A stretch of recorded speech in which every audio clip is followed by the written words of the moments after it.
माता वैष्णो देवी में घोड़ा और पिट्ठू के मालिकों ने किया बड़ा ऐलान, यात्रियों को हुई भारी परेशानी। माता वैष्णो देवी यात्रा पर जाने वाले भक्तों के लिए बड़ी खबर है। दरअसल कटरा से भवन तक श्रद्धालुओं को अब घोड़ा और पिट्ठू करने में दिक्कत आ सकती है।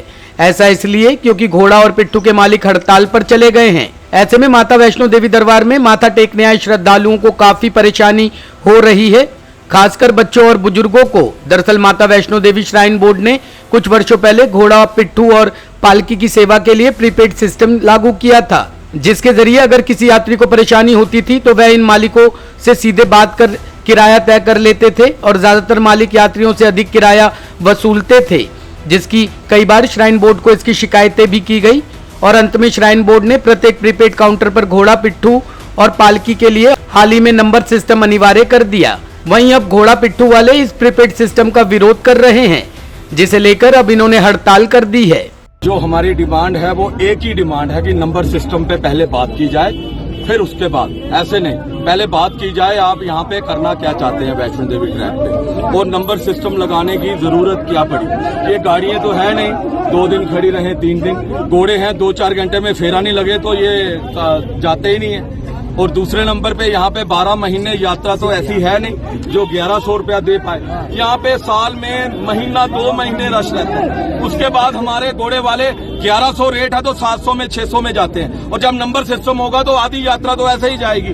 और आगे ही मैक्स कंपनी इनका शोषण कर रही है, तो कैसे हम इनको नंबर सिस्टम चलाने की मैक्स कंपनी 3 जगह मजदूर बेच के रखे हैं एडमिनिस्ट्रेशन ने, पहले खुद रजिस्टर किया, बाद में श्राइन बोर्ड के आगे, श्राइन बोर्ड ने मैक्स के आगे, मैक्स ने अपने गुंडे जो रखे हैं ट्रैक पे उनके आगे। ये नहीं चलेगा, मेहनत हमारी ऐसे ही चल रहा है। इनफैक्ट हमारे साथियों की भी यही डिमांड्स थी कि सिस्टम को मॉडिफाई किया जा सके, इसमें कुछ त्रुटियां हैं, तो हमने उस सजेशंस को हम वेलकम करते हैं। उसी के लिए मैंने कहा है कि जल्द से जल्द सजेशंस उनकी तरफ से आए, आज या कल में जैसी उनकी तरफ से कुछ सजेशंस आती है उसके ऊपर हम और कुछ स्पेस जो है घोड़ों के लिए बनाना जरूरी, ताकि ट्रैक के ऊपर घोड़े ना लगे।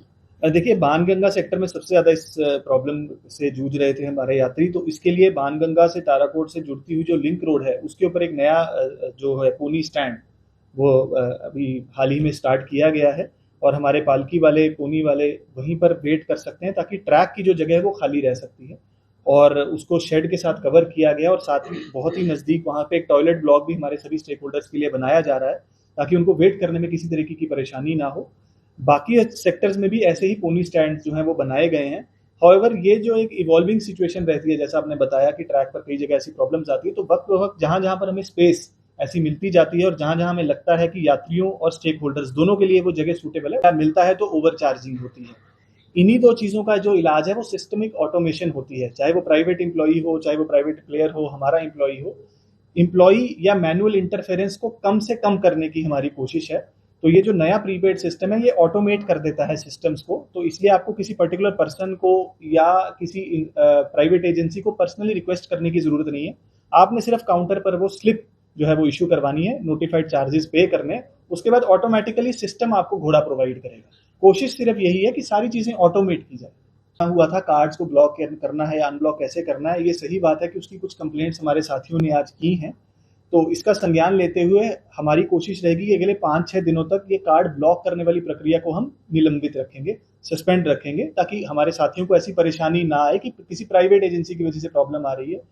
उसका हमें जानकारी, थोड़ी जांच हमें अब करनी पड़ेगी किस वजह से ये दिक्कत आई है, और तब तक जब तक ऐसी इसकी जड़ तक हम नहीं पहुंच जाते हैं, और एक नया एसओपी हमारे जो एडिशनल सीओ साहब की सदारत में मैंने कमेटी गठित की है, ताकि इस एसओपी को हम रिवाइज करें कि कार्ड को ब्लॉक करने के ऊपर प्रोविजंस हो कि किस बिना पर कार्ड किसी का ब्लॉक किया जाएगा और क्यों, कैसे उसको unblock. Bureau report, team ANN news.